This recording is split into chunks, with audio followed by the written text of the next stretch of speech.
ಸರ್ಕಾರದವರಿಗೆ ತನ್ನ ಸಲಹೆ ಸೂಚನೆಗಳನ್ನು ನೀಡಿ ಅವರನ್ನು ಈ ರೀತಿಯ ಸಮಾಜ ಸೇವೆ ಮಾಡಿ ಅಂತ ಹೇಳುವ ಪ್ರೇರಣೆ ಕೊಡುವಂಥ ವ್ಯಕ್ತಿ ಈ ದೇಶದಲ್ಲಿ ಏಕೈಕ ವ್ಯಕ್ತಿ ಇರುವುದಿದ್ರೆ ಪರಮಪೂಜ್ಯ ಖಾವಂದರು. ಎಳೆಮರೆ ಕಾಯಂತೆ ಯಾವುದೇ ಪ್ರಚಾರ ಪ್ರಿಯರಲ್ಲದೆ ತನ್ನ ಸೇವೆಯನ್ನು ಮಾಡತಕ್ಕಂಥ ಪರಮಪೂಜ್ಯರು ಸೌಜನ್ಯನ ವಿಚಾರದಲ್ಲಿ ಇವತ್ತು ಖಾವಂದರನ್ನು ಟಾರ್ಗೆಟ್ ಮಾಡಿಕೊಂಡು ಇವತ್ತು ಕೋಟಿಗಟ್ಟಲೆ ಸಂಪಾದನೆಯನ್ನು ಪಡ್ಕೊಂಡಿದ್ದೀರಿ. ಇದು ನಿಮ್ಮ ಉದ್ದೇಶ. ಈಗ ಗಿರೀಶ್ ಮಠನ್ ಅವರು ನೀವೊಬ್ಬರು ಮೂರ್ಖರು ಅಂತ ಹೇಳ್ತೇನೆ. ಯಾಕೆ ಈ ಮಾತನ್ನು ಹೇಳ್ತೇನೆ ಅಂತ ಹೇಳಿದ್ರೆ, ಅವರೊಂದು ಟಿವಿ ಮಾಧ್ಯಮದಲ್ಲಿ ಮಾತಾಡ್ತಾರೆ, ಧರ್ಮಸ್ಥಳದಲ್ಲಿ ಸಾಮೂಹಿಕ ಆಗಬೇಕಿದ್ರೆ ಮುಂಚಿನ ದಿವಸ ಆ ಹೆಣ್ಣು ಮಕ್ಕಳು ಎಲ್ಲ ಬೇರೆಯವರ ಮಂಚದಲ್ಲಿ ಮಲಗಿ ಮರು ದಿವಸ ಸಾಮೂಹಿಕ ವಿವಾಹಕ್ಕೆ ಅವರು ತನ್ನ ಮಾಂಗಲ್ಯವನ್ನು ಕಟ್ಟಿಕೊಳ್ಳಲಿಕ್ಕೆ ಪೂಜ್ಯರ ಒಂದು ಅವರ ನೇತೃತ್ವದಲ್ಲಿ ಆಗುವಂಥ ಸಾಮೂಹಿಕ ಹೇಳಿ ತಾನು ಇಲ್ಲೇ ಸಾಮೂಹಿಕ ವಿವಾಹ ಆಗಿದೆ ಅಂತೇಳಿ ಅವರೇ ತನ್ನ ಮಾಧ್ಯಮದಲ್ಲಿ ಬಿತ್ತರಿಸಿದ್ದು.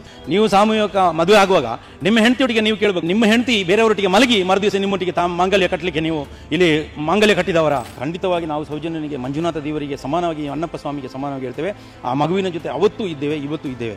ಆದರೆ ಬೀದಿಯಲ್ಲಿ ಸುಮ್ಮನೆ ಸುಳ್ಳು ಅಲ್ಲದ ಸುಳ್ಳು ಕಂತೆ ಸುಳ್ಳುಗಳನ್ನು ಹೇಳಿ ಇವತ್ತು ಸಮಾಜದ ಜನರನ್ನು ದಾರಿ ತಪ್ಪಿಸತಕ್ಕಂಥ ಹಿಂದುತ್ವದ ಹೆಸರಲ್ಲಿ, ಕೇಸರಿಯ ಹೆಸರಲ್ಲಿ ದಾರಿ ತಪ್ಪಿಸಂಥ ಕೆಲಸವನ್ನು ತಾವು ಮಾಡಬೇಡಿ. ನೀವೇ ಹೇಳ್ತೀರಿ, ಸಂತೋಷ್ ರಾವರನ್ನು ಕೋಟಿಗಟ್ಟಲೆ ಖರ್ಚು ಮಾಡಿ ನಾವೇ ಜೈಲಿಂದ ತಗೊಂಡು ಬಂದಿದ್ದು, ನಾವೇ ಅವನನ್ನು ಬಿಡಿಸಿದ್ದು, ಇಲ್ಲದ್ರೆ ಇವತ್ತು ಜೈಲಲ್ಲಿ ಕೊಳಿತಿದ್ದ ಅಂತೇಳಿ.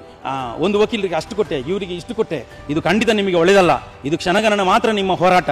ಇದಕ್ಕೆ ಸತ್ಯಕ್ಕೆ ಯಾವತ್ತೂ ಜಯ ಇದೆ, ಸುಳ್ಳಿಗೆ ಜಯ ಇಲ್ಲ. ಖಂಡಿತವಾಗಿ ಮುಂದೊಂದು ದಿವಸ ನಿಮಗೆ ಆ ಮಂಜುನಾಥ ಮತ್ತು ಅಣ್ಣಪ್ಪ ಸ್ವಾಮಿ ಅದಕ್ಕೆ ಪ್ರತಿಫಲ ಕೊಟ್ಟೇ ಕೊಡ್ತಾನೆ ನೋಡಿ.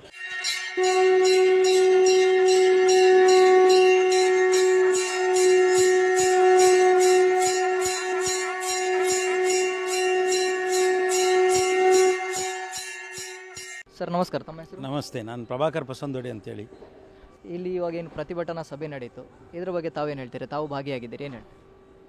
ಇವತ್ತು ವಿಶೇಷವಾಗಿ ಹೇಳಬೇಕಂತ ಹೇಳಿದರೆ, ಪೂಜ್ಯ ಖಾವಂದರು ಇಡೀ ವಿಶ್ವಕ್ಕೆ ವಿಶ್ವಮಾನವರಾಗಿ ಕ್ಷೇತ್ರದ ಎಲ್ಲ ನಾಗರಿಕ ಬಂಧುಗಳಿಗೆ ಪ್ರೇರಣಾದಾಯಕವಾಗಿ ಇವತ್ತು ಊರೇ ಅಭಿವೃದ್ಧಿ ಮಾಡಿದಂಥ ಕೀರ್ತಿ ಇದ್ದರೆ ಈ ದೇಶದಲ್ಲಿ ಏಕೈಕ ವ್ಯಕ್ತಿ ಪರಮಪೂಜ್ಯ ಖಾವಂದರದ್ದು.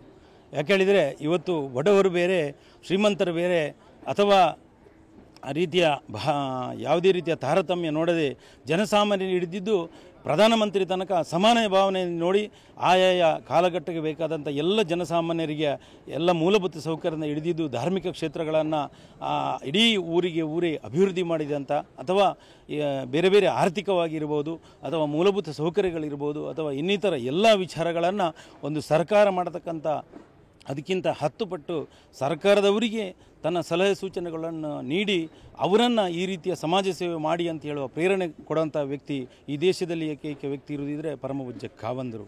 ಇವತ್ತು ಮಂಜುನಾಥ ಬೇರೆಲ್ಲ, ಪರಮಪೂಜ್ಯ ಖಾವಂದರು ಬೇರೆಲ್ಲ. ಯಾಕೆ ಹೇಳಿದರೆ, ಅವರ ಆ ಒಂದು ಸಾತ್ವಿಕ ಮನಸ್ಸು ಇವತ್ತು ಈ ರೀತಿಯ ದುಷ್ಟ ವ್ಯಕ್ತಿಗಳಿಗೆ ಇವತ್ತು ಬೇರೆ ಬೇರೆ ರೀತಿಯ ಅವಹೇಳನಕಾರಿ ಮಾತಾಡಲಿಕ್ಕೆ ಕಾರಣ ಇದು ಅವರ ಮೌನವೇ ಕಾರಣ. ಇವತ್ತು ಯಾಕೆ ಹೇಳಿದರೆ, ಈ ಕ್ಷೇತ್ರದಲ್ಲಿ ಆಗುವಂಥ ಎಲ್ಲ ವಿಚಾರಗಳು ಈ ಯೂಟ್ಯೂಬ್ಗಳಲ್ಲಿರ್ಬೋದು, ಟಿ ವಿ ಮಾಧ್ಯಮಗಳಲ್ಲಿರ್ಬೋದು, ಅಥವಾ ಇನ್ನಿತರ ಹೋರಾಟಗಾರರು ಯಾವುದೇ ಸಮಾಜಕ್ಕೆ ಯಾವುದೇ ರೀತಿಯ ಸಣ್ಣ ಪುಟ್ಟ ಸಮಾಜ ಸೇವೆ ಮಾಡತಕ್ಕ ವ್ಯಕ್ತಿಗಳು, ಸಮಾಜವನ್ನು ದೋಚುವಂಥ ವ್ಯಕ್ತಿಗಳು, ಸಮಾಜದ ಬೇರೆ ಬೇರೆ ವ್ಯಕ್ತಿಗಳಿಂದ ದೋಚುವಂಥ ವ್ಯಕ್ತಿಗಳು ಇವತ್ತು ಸಮಾಜವನ್ನು ತಿದ್ದುವಂಥ ಕೆಲಸ ಮಾಡ್ತೇನೆ ಅಂತೇಳಿ ಸಮಾಜ ಸೇವೆ ಅಂತೇಳಿ ದೊಡ್ಡ ದೊಡ್ಡ ಮಾತುಗಳನ್ನು ಮಾತಾಡ್ತಾರೆ. ಆದರೆ ನನ್ನೊಂದು ಒಂದು ಪ್ರಶ್ನೆ, ಈಗ ಗಿರೀಶ್ ಮಠನ್ ಅವರು ಬಹುಶಃ ಅವರೊಬ್ಬರು ಪೊಲೀಸ್ ಅಧಿಕಾರಿಯಾಗಿ ತನ್ನ ಕರ್ತವ್ಯವನ್ನು ನಿರ್ವಹಣೆ ಮಾಡಿದವರು. ಆದರೆ ವಿಧಾನಸಭೆಯಲ್ಲಿ ಟುಸ್ ಬಾಂಬನ್ನು ಇಟ್ಟು ತನ್ನ ಜಾಬನ್ನು ಕಳ್ಕೊಂಡವರು. ಆದರೆ ನಾನು ಅವರಿಗೆ ಒಂದು ಪ್ರಶ್ನೆ ಮಾಡ್ತೇನೆ. ಅವರು ಪದೇ ಅವರು ಟಿ ವಿ ಮಾಧ್ಯಮದಲ್ಲಿ ಅಥವಾ ಯೂಟ್ಯೂಬ್ಗಳಲ್ಲಿ ಹೇಳ್ತಾರೆ, ಧರ್ಮಸ್ಥಳದ ಬಗ್ಗೆ ನನಗೆ ತುಂಬ ಗೌರವ ಇದೆ, ಆದರೆ ಪರಮಪೂಜ್ಯ ಖಾವಂದರ ಬಗ್ಗೆ ಅವರು ಇವತ್ತು ದಾನ ಧರ್ಮ ಮಾಡೋದಿಲ್ಲ, ಬೇರೆ ಬೇರೆ ರೀತಿಯ ಜನಗಳಿಂದ ರಕ್ತ ಹೀರಿದಾಗಿ ಬೆವರನ್ನು ಹೀರಿ ತನ್ನ ಎಲ್ಲ ವಂಚನೆ ಮೋಸಗಳನ್ನು ಮಾಡ್ತಾರೆ. ಆದರೆ ನಾನು ಅದಲ್ಲದೆ ಇನ್ನೊಂದು ಹೇಳ್ತಾರೆ, ಇಲ್ಲಿ ಸಾಮೂಹಿಕ ವಿವಾಹ ತಾನು ಇಲ್ಲೇ ಸಾಮೂಹಿಕ ವಿವಾಹ ಆಗಿದೆ ಅಂತೇಳಿ ಅವರೇ ತನ್ನ ಮಾಧ್ಯಮದಲ್ಲಿ ಬಿತ್ತರಿಸಿದ್ದು ತಾವೆಲ್ಲ ನೋಡಿದ್ದೇವೆ. ಆದರೆ ಅವರಿಗೊಂದು ನನ್ನ ಪ್ರಶ್ನೆ, ಅವರೊಂದು ಟಿ ವಿ ಮಾಧ್ಯಮದಲ್ಲಿ ಮಾತಾಡ್ತಾರೆ, ಧರ್ಮಸ್ಥಳದಲ್ಲಿ ಸಾಮೂಹಿಕ ಆಗಬೇಕಿದ್ರೆ ಮುಂಚಿನ ದಿವಸ ಆ ಹೆಣ್ಣು ಮಕ್ಕಳು ಎಲ್ಲ ಬೇರೆಯವರ ಮಂಚದಲ್ಲಿ ಮಲಗಿ ಮರು ದಿವಸ ಸಾಮೂಹಿಕ ವಿವಾಹಕ್ಕೆ ಅವರು ತನ್ನ ಮಾಂಗಲ್ಯವನ್ನು ಕಟ್ಟಿಕೊಳ್ಳಲಿಕ್ಕೆ ಪೂಜ್ಯರ ಒಂದು ಅವರ ನೇತೃತ್ವದಲ್ಲಿ ಆಗುವಂಥ ಸಾಮೂಹಿಕ ಹೇಳಿ. ಆದರೆ ಇದೊಂದು ತಪ್ಪು ಭಾವನೆ. ಯಾಕೆ ಹೇಳಿದರೆ, ನಾನು ಗಿರೀಶ್ ಮಠನ್ ಅವರಿಗೆ ಕೇಳಲಿಕ್ಕೆ ಬಯಸ್ತೇನೆ, ಬಹುಶಃ ನೀವು ನೀವೇ ಆಗಿ ಹೇಳಿದ್ದು ನನಗೆ ಗೊತ್ತಿಲ್ಲ. ನೀವು ಹೇಳಿದ್ದನ್ನು ನಾನು ಟಿ ವಿ ಮಾಧ್ಯಮದಲ್ಲಿ ನೋಡಿದವ, ಯೂಟ್ಯೂಬಲ್ಲಿ ನೋಡಿದವ, ಅಥವಾ ಬೇರೆ ಬೇರೆ ಪತ್ರಿಕೆಯಲ್ಲಿ ನೋಡಿದವ. ಇವತ್ತು ಸಾವಿರಾರು ಮಂದಿ ಇಲ್ಲಿ ಮಾಂಗಲ್ಯ ಭಾಗ್ಯವನ್ನು ಪಡ್ಕೊಂಡವರು ಇವತ್ತು ಇಡೀ ದೇಶಕ್ಕೆ ಮಾದರಿಯಾಗಿ, ಅಥವಾ ಒಂದು ಕುಟುಂಬದಲ್ಲಿ ಒಳ್ಳೆ ಸಜ್ಜನ ಕುಟುಂಬರಾಗಿ ಸಮಾಜಕ್ಕೆ ಸಮಾಜಮುಖಿ ಬದುಕುವಂಥ ಅನೇಕ ಜನರಿದ್ದಾರೆ. ಆದರೆ ನೀವು ಇಲ್ಲಿ ಸಾಮೂಹಿಕ ವಿವಾಹ ಆಗಿ ಬಹುಶಃ ನಾನು ತಿಳಿದಾಗೆ ನೀವು ಒಳ್ಳೆಯದಾಗಿದ್ದೀರಿ. ಇವತ್ತು ಸಮಾಜದಲ್ಲಿ ಇಷ್ಟು ದೊಡ್ಡ ವ್ಯಕ್ತಿ ಆಗಬೇಕಿದ್ರೆ ಕ್ಷೇತ್ರದ ಹೆಸರು ಹೇಳಿಕೊಂಡು ಇವತ್ತು ದೊಡ್ಡ ಜನ ಆದವರು. ಆದರೆ ನೀವೊಂದು ಮಾತನ್ನು ಹೇಳ್ತೀರಿ, ಬಹುಶಃ ನಿಮಗೆ ಆ ಮಾತು ಒಳ್ಳೆಯದಾಗ್ತದೆ ನನಗೆ ಗೊತ್ತಿಲ್ಲ. ನೀವೊಬ್ಬರು ಮೂರ್ಖರು ಅಂತ ಹೇಳ್ತೇನೆ. ಯಾಕೆ ಈ ಮಾತನ್ನು ಹೇಳ್ತೇನೆ ಅಂತ ಹೇಳಿದರೆ, ನೀವು ಸಾಮೂಹಿಕ ಮದುವೆ ಆಗುವಾಗ ನಿಮ್ಮ ಹೆಂಡತಿಯೊಟ್ಟಿಗೆ ನೀವು ಕೇಳಬೇಕು, ನಿಮ್ಮ ಹೆಂಡತಿ ಬೇರೆಯವರೊಟ್ಟಿಗೆ ಮಲಗಿ ಮರುದಿವಸ ನಿಮ್ಮೊಟ್ಟಿಗೆ ಮಾಂಗಲ್ಯ ಕಟ್ಟಲಿಕ್ಕೆ ನೀವು ಇಲ್ಲಿ ಮಾಂಗಲ್ಯ ಕಟ್ಟಿದವರ? ಇದನ್ನು ನೀವು ಫಸ್ಟ್ ನಿಮ್ಮ ಹೆಂಡತಿಗೆ ಪ್ರಶ್ನೆ ಮಾಡಿ. ಅದರ ನಂತರ ನೀವು ಸಮಾಜಕ್ಕೆ ಇಲ್ಲಿ ಕಾವಂದರಲ್ಲಿ ಸಾಮೂಹಿಕ ವಿವಾಹ ಕ್ಷೇತ್ರದಲ್ಲಿ ಆಗುವುದಿದ್ರೆ ಅಲ್ಲಿ ಹೆಣ್ಣು ಮಕ್ಕಳು ಮೊದಲನೇ ದಿವಸ ಇನ್ನೊಬ್ಬನೊಟ್ಟಿಗೆ ಮಲಗಿ ಮತ್ತೆ ಅಲ್ಲಿ ಸಾಮೂಹಿಕ ವಿವಾಹ ಬರಬೇಕು. ಇಂಥ ಪದ್ಧತಿ ಜೀತ ಪದ್ಧತಿ ಉಂಟು ಅಂತೇಳಿ ಇದು ಸತಾ ಮೂರ್ಖ ನೀವು ಹೇಳೋದು. ನಿಮ್ಮ ಹೆಂಡತಿಗೆ ನೀವು ಕೇಳ್ಕೊಳ್ಳಿ, ಅವರು ಹೌದು ಅಂತ ಹೇಳಿದರೆ ನೀವು ಅದನ್ನು ಒಪ್ಪಿ. ಹಾಗಿರುವಾಗ ಇಂಥ ಎಲ್ಲ ಸುಳ್ಳು ಅವಹೇಳನ ಮಾಡ್ತಾ ಇದು ಖಂಡಿತ ನಿಮಗೆ ಒಳ್ಳೆಯದಲ್ಲ. ಇದು ಕ್ಷಣಗಣನ ಮಾತ್ರ ನಿಮ್ಮ ಹೋರಾಟ. ಇದಕ್ಕೆ ಸತ್ಯಕ್ಕೆ ಯಾವತ್ತೂ ಜಯ ಇದೆ, ಸುಳ್ಳಿಗೆ ಜಯ ಇಲ್ಲ. ಇದನ್ನು ನೀವು ಖಂಡಿತವಾಗಿ ಇದರಲ್ಲಿ ನೀವು ಸತ್ಯ ಗಳಿಸುವಂತೆಲ್ಲ ಕೇಳಿದರೆ, ಸೌಜನ್ಯ ವಿಚಾರಕ್ಕೆ ತಾವೆಲ್ಲರೂ ಈ ಪ್ರಪಂಚದಲ್ಲಿ ಯಾರ್ಯಾರ ತನ್ನ ನಾಗರಿಕ ಬಂಧುವಾಗಿ ಹುಟ್ಟಿದಾನ, ಇವತ್ತು ಬೆಳೆದಿದ್ದಾನ ಸಮಾಜದಲ್ಲಿ, ಅವನು ಯಾವತ್ತೂ ಸೌಜನ್ಯನಿಗೆ ನ್ಯಾಯ ಕೊಡಲಿಕ್ಕೆ ಸದಾ ಸಿದ್ಧರು. ಯಾಕೆ ಹೇಳಿದರೆ ಯಾರು ಸೌಜನ್ಯ ವಿಚಾರಕ್ಕೆ ವಿರೋಧ ಮಾಡೋವರಿಲ್ಲ. ಸೌಜನ್ಯ ನೆಪದಲ್ಲಿ ಇವತ್ತು ಹಿಂದೂಗಳು ಇವತ್ತು ಜೈನರು ಬೇರೆಲ್ಲ, ಹಿಂದೂಗಳು ಬೇರೆಲ್ಲ. ಯಾಕೆ ಹೇಳಿದರೆ ಇಲ್ಲಿ ಜೈನರ ದೇವಸ್ಥಾನವನ್ನು ಆಡಳಿತ ಮಾಡುವಂಥದ್ದು ಪೂಜ್ಯ ಹೆಗಡೆಯವರು ಬಿಟ್ಟರೆ ಎಲ್ಲ ವಿಚಾರಗಳು ಇಲ್ಲಿ ಬರುವಂಥ ಉತ್ಪತ್ತಿಗಳು ಅಥವಾ ಆದಾಯಗಳು ಅಥವಾ ಎಲ್ಲ ವಿಚಾರಗಳನ್ನು ಸಾವಿರಾರು ದೇವಸ್ಥಾನಗಳಿಗೆ ದಾನ ಧರ್ಮ ಮಾಡಿ, ಅಥವಾ ಇಡೀ ಊರೇ ಇವತ್ತು ಅಭಿವೃದ್ಧಿಗೆ ಕಾರಣ. ಸಂಸ್ಕಾರ ಸಂಸ್ಕೃತಿ ಬೇರೆ ಬೇರೆ ರೀತಿಯಲ್ಲಿ ತನ್ನನ್ನು ತಾನು ತೊಡಗಿಸಿಕೊಂಡವರು, ಎಳೆಮರೆ ಕಾಯಂತೆ ಯಾವುದೇ ಪ್ರಚಾರ ಪ್ರಿಯರಲ್ಲದೆ ತನ್ನ ಸೇವೆಯನ್ನು ಮಾಡತಕ್ಕಂಥ ಪರಮಪೂಜ್ಯರು. ಬಹುಶಃ ಇಂಥ ಒಬ್ಬ ವ್ಯಕ್ತಿ ಪರಮಪೂಜ್ಯರು ಈ ಧರ್ಮಸ್ಥಳದಲ್ಲಿ ಹುಟ್ಟದಿದ್ದರೆ ಇವತ್ತು ಬೆಳ್ತಂಗಡಿ ಎನ್ನತಕ್ಕಂಥದ್ದು ಬೇರೆ ವಿಚಾರ ಅಲ್ಲ.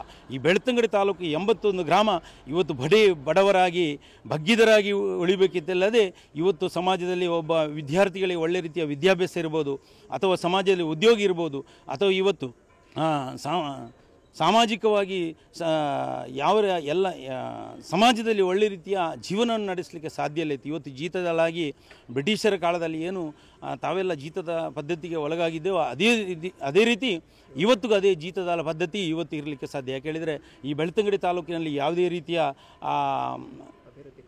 ಅಭಿವೃದ್ಧಿ ಇರಲಿಲ್ಲ.